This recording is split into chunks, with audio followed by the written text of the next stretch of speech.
Assalamualaikum warahmatullahi wabarakatuh. Perkenalkan, nama saya Siti Nursia dengan NIM D2A1240003. Di sini saya berada di perkebunan sagu yang tepatnya berada di Fakultas Pertanian.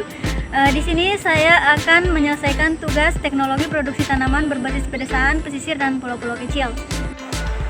Sagu merupakan tanaman tropis yang menghasilkan tepung dari batangnya yang digunakan sebagai sumber karbohidrat utama dalam berbagai produk makanan.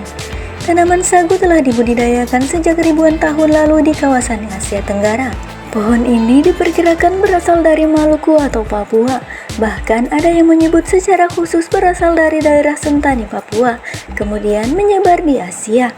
Sagu memiliki berbagai manfaat yang sangat beragam, menjadikannya tanaman yang penting baik untuk kebutuhan pangan, ekonomi maupun industri.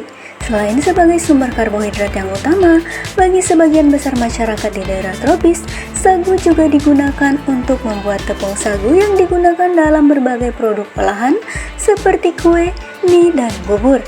Tanaman ini juga berperan dalam industri non-pangan, seperti untuk bahan baku pembuat papan, bahan bangunan, dan bioenergi.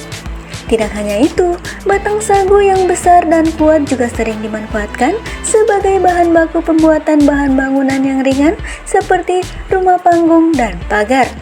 Di samping itu, sagu berfungsi sebagai penyerapan karbon dioksida di lingkungan yang turut berperan dalam mitigasi perubahan iklim. Agroekosistem tanaman sagu sangat khas dan memerlukan kondisi lingkungan yang spesifik untuk tumbuh dengan optimal. Sagu lebih cocok ditanam di lahan basah seperti rawa-rawa atau lahan yang memiliki genangan air yang juga mendukung keberadaan berbagai ekosistem mikro. Tanaman ini menyukai kelembaban tinggi, curah hujan yang stabil, dan suhu yang relatif panas sepanjang tahun. Dalam sistem agroekosistem sagu, terdapat interaksi antar tanaman dengan komponen biotik dan abiotik yang mendukung pertumbuhannya. Misalnya, keberadaan mikroorganisme tanah yang membantu proses dekomposisi bahan organik, serta serangga yang berperan dalam penyerbukan seperti capung, kupu-kupu, dan beberapa kumbang. Selain faktor biotik seperti serangga, tanaman pendamping dan hama juga menjadi faktor yang mempengaruhi keseimbangan ekosistem di sekitar perkebunan sagu. Di kawasan ini dapat kita temukan juga vegetasi tanaman lain seperti tanaman sukun dan beberapa jenis gulma yang berasal dari rerumputan dan paku-pakuan. Di sisi lain, faktor abiotik yang penting adalah ketersediaan air yang cukup, suhu udara, dan kondisi tanah. Sagu tumbuh optimal di tanah yang tergenang air dengan pH tanah yang sedikit asam hingga netral.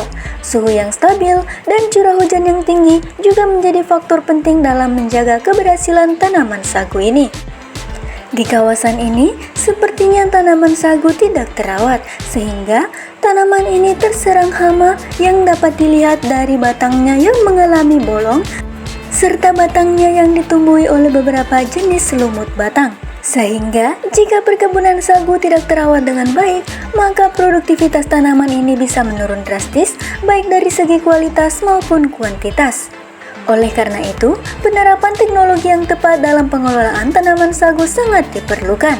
Salah satu teknologi yang dapat diterapkan adalah penggunaan pupuk organik dan pengelolaan tanah yang ramah lingkungan, sehingga dapat memperbaiki kualitas tanah. Pengendalian hama secara alami juga perlu dioptimalkan untuk menghindari kerusakan yang disebabkan oleh hama.